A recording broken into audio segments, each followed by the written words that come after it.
पक्षी बनकर पक्षी के रूप में उत्पन्न होने की कोशिश करते हैं।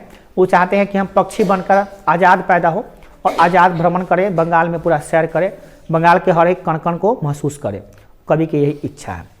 नेक्स्ट, अगले जन्मों में बंगाल में आने की क्या है? सिर्फ कवि की इच्छा है? स्पष्ट कीजिए। अगले जन्मों में बंगाल में आने की क्या सिर्फ कवि की इच्छा है? करा अगले जन्म में बंगाल में आने की जो प्रबल इच्छा कवि की है वो क्यों है? क्योंकि इसलिए आती है मन में कि उनको ये अपने मातृभूमि से बहुत ज़्यादा लगाव है।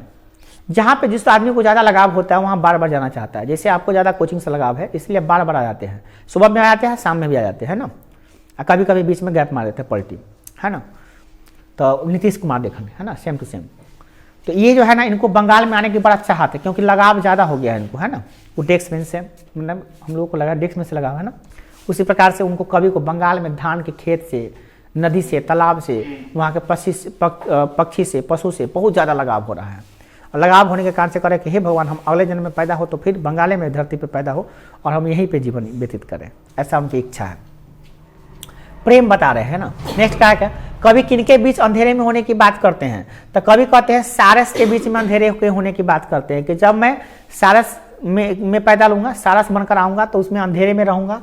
बंगाल के प्राकृतिक वातावरण में सारस खूबसूरत पक्षी लगता है। सारस जो होता है बहुत खूबसूरत लगता है बंगाल में, जो अनायास ही अपनी सुंदरता के लिए लोगों को आकर्षित करता है और लोग उससे बड़ा आकर्षित हो जाते हैं। यह सुंदरतम दृश्य कवि को भाता है और मनोरम छवि को अगले जन्म में देखने की बात करता है कि हम उसमें जन्म लेंगे सारस में और उसी के बीच में रहेंगे, अंधेरे में छुपे हुए रहेंगे, है ना। ऐसा कवि महसूस करते हैं और लिखे भी हुए हैं कविता में बड़ा अच्छा कि सारस बनकर कवि यहाँ पे सारस वाला लाइन हमको आप पढ़ के सुनाते हैं, आपको बड़ा अच्छा लगेगा। वहाँ पे कहाँ गया जी?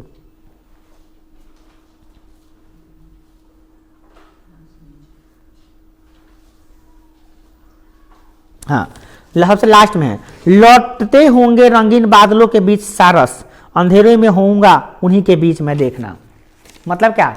बादलों, जब बादल छा जाएगा उसी के बीच में, मतलब उसी के दौरान, मतलब हम आसमान में बादल के नीचे ही रहेंगे और उसी अंधेरे में छा जाएंगे, अंधेरे में खो जाएंगे। बादल छा जाता है तो अंधेरा नहीं हो जाता है। बंगाल में अक्सर बादल छाइत रहता है और बरसात होती रहता है, तो ये कोई हमारे पर नया बात नहीं है, बंगाल के लिए कॉमन बात है ना।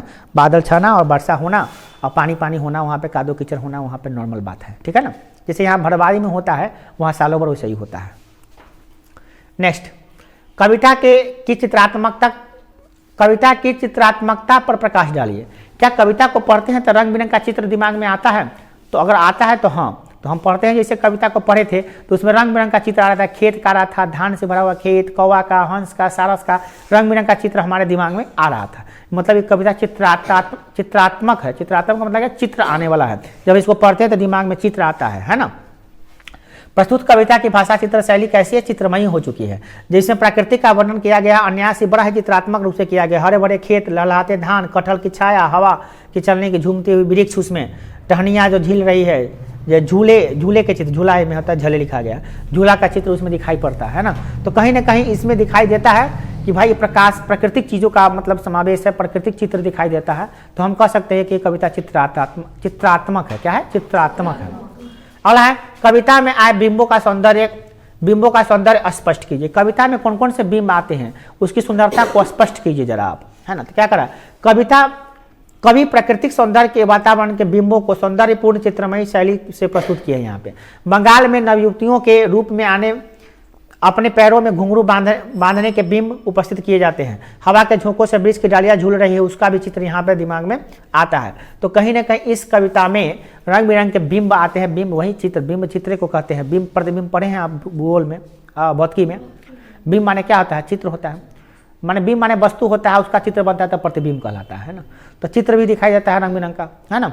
तो कहने का मतलब बहुत ही अच्छा इसमें दिखाया गया है कि किस प्रकार से किशोरी मतलब होता है औरत जो होता है या लड़की होती है, पाँव में किस तरह से घुंघरू बांध कर चलती है और छम छम बजता है, उस प्रकार से यहाँ पे है वो भी दिखाई देता है। प्लस में वृक्ष में जो है हवा में झूल रहा है, उसकी डालियाँ, वो भी दिखाई देता है वहाँ पे। तो कहीं ना कहीं बिंब इसमें दिखाई देता है और उसकी सुंदरता भी काफ़ी अच्छी लगती है। नेक्स्ट क्या है? कविता के शीर्षक की सार्थकता स्पष्ट करें। हर चीज में क्वेश्चन में गुजर रहा है ये क्वेश्चन, कविता के शीर्षक की सार्थकता स्पष्ट करें। तो कुछ किताब में परीक्षा में पूछेगा तो ऐसे थोड़ी ना पूछेगा क्वेश्चन। परीक्षा में पूछेगा कि लौट कर आऊंगा फिर, कविता के शीर्षक की सार्थकता स्पष्ट कीजिए। क्या कि ये क्वेश्चन तो सब कविता में है, सब पाठ में दिया गया है, तो आपको पाठ का नाम देके तब कहेगा, तब कहिएगा क्या कि यह जो सबसे पहले बात बताइएगा कि शीर्षक जो होता है ना, किसी भी चीज़ का सबसे मेन भाग होता है, महत्वपूर्ण भाग होता है। कवि की उत्कृष्ट इच्छा मातृभूमि में पुनर्जन्म की है। कवि क्या चाहता है, कवि के मन में इच्छा क्या है? इस कविता को पढ़ने पर हमको लगता है कि कवि के अंदर सबसे अच्छी इच्छा है क्या कि अपनी मातृभूमि पर पुनर्जन्म लेना। क्या? मातृभूमि पर पुनर्जन्म लेना। तो मातृभूमि मतलब क्या? अपने धरती पर पुनर्जन्म लेना का मतलब क्या कि लौट कर आऊंगा फिर। क्या? लौट कर आऊंगा फिर मतलब क्या हुआ कि पुनर्जन्म लूंगा मैं। तो उसका जो इस कविता का जो मुख्य विषय वस्तु है या कथा वस्तु है, इसके शीर्षक से मैच कर रहा है। तो कहीं ना कहीं इसका शीर्षक जो है, इसका जो हेडिंग है, नाम जो है, वो काफी सार्थक है, मतलब बहुत ही अच्छा है। ठीक है ना, क्योंकि जो कविता का अर्थ है वही उसका नाम है। तो कहीं ना कहीं ये कविता का जो है ना शीर्षक काफी सार्थक है। अगला है, कवि अगले जन्म में अपने मनुष्य होने पर क्यों संदेह करता है, क्या कारण है? ठीक है, कवि पुनर्जन्म में मनुष्य होने के में संशय होता है। क्यों? क्योंकि उनको लगता है कि मनुष्य जो होता है ना, मनुष्य के जीवन में क्या है? ईर्ष्या है, ईर्ष्या, जलन होती है। उसको देखकर जलन होने लगती है। कटुरता है, उसमें कटु भावना होती है ना। उसमें ये सब बहुत चीज मतलब होता है जो मनुष्य को जीने नहीं देता, ठीक ढंग से सोचने नहीं देता है। आदमी लालच में, ईर्ष्या में क्या करता है, वो अच्छा काम नहीं कर पाता है, अच्छा स्टेप नहीं कर पाता है। इसीलिए कवि को यह संशय होता है कि हमको भगवान न मनुष्य में जन्म न देके पक्षी में जन्म दे दे। पक्षी जो होता है निश्चल होता है, स्वच्छंद होता है, बेचारा आजाद होता है। तुम चाहोगे तो अभी क्या कमरौली में पूरा घूम सकते हो? पूरा कमरौली भी तुम घूमे हो? नहीं घूमे हो। तो पूरा कमरौली भी नहीं घूमे हो अभी तक, और न घूम पाओगे कभी। पूरा कमरौली तुम नहीं घूम पाओगे। गली गली खेते खेते पूरा सरिया घूम लिया है, पूरा सब जगह। बोलो तो सबके गाँव गाँव गली गली पीछे पीछे पिछवाड़ा वगैरह सब भी घूम लिया है, बाड़ी उड़ी सब में घूम लिया है किसी का। बोला था तुम ही घूमे हो किसी का? कोई भी ऐसा है बंदा जो सबका घरे घरे घूम लिया होगा? चोर हुआ है वो घूमता है, वो नहीं घूमा होगा सब जगह। वो जहाँ प्लानिंग बनाया होगा चोरी करने का वही घूमेगा। कहने का मतलब ये है कि तुम नहीं घूम सकते और हम भी नहीं घूम सकते हैं, कोई भी नहीं घूमेगा। क्यों नहीं घूमेगा? क्योंकि कैसे किसी के आगे मतलब घर के आगे पीछे जाके सब जगह घूमेगा? मगर पक्षी बन जाएंगे तो चारों तरफ उड़ते रहेंगे, आराम से घूमते रहेंगे। तो कवि का मन है कि पक्षी बन के आएंगे तो पूरा बंगाल में बढ़िया से घूमेंगे, बड़ा मजा आएगा। और में कोई हमको जलन भी नहीं होगा कि इसी से पक्षी स्वच्छंद होते हैं, एकदम आज़ाद होते हैं, इस तरह से अच्छा लगेगा। इसलिए वो पक्षी बनने की बात करते हैं। मनुष्य होने में उनको संशय महसूस हो रहा है। ठीक है ना। नेक्स्ट है कि व्याख्या करें। बनकर शायद हंस मैं किसी किशोरी का, घुंघरू लाल पैरों में तैरता रहूंगा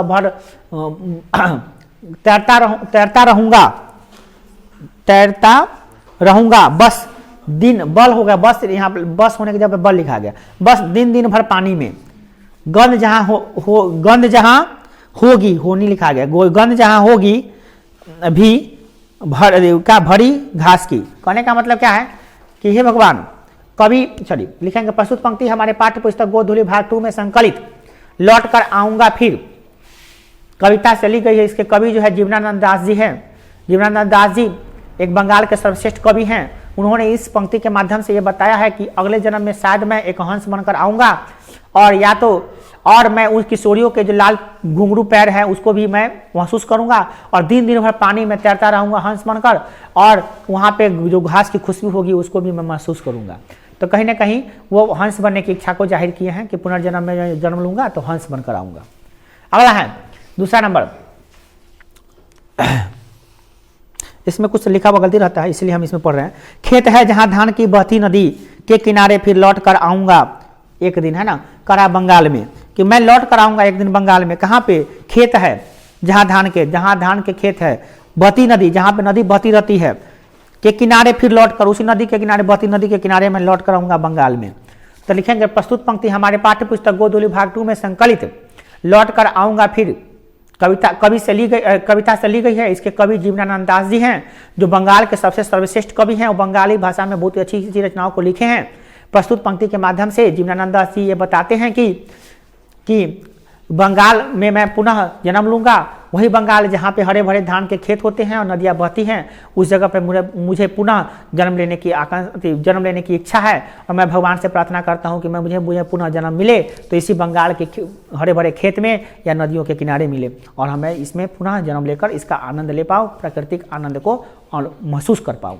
कवि की इच्छा है। यही लिख देंगे, हो जाएगा आपका 5 नंबर। कोई दिक्कत?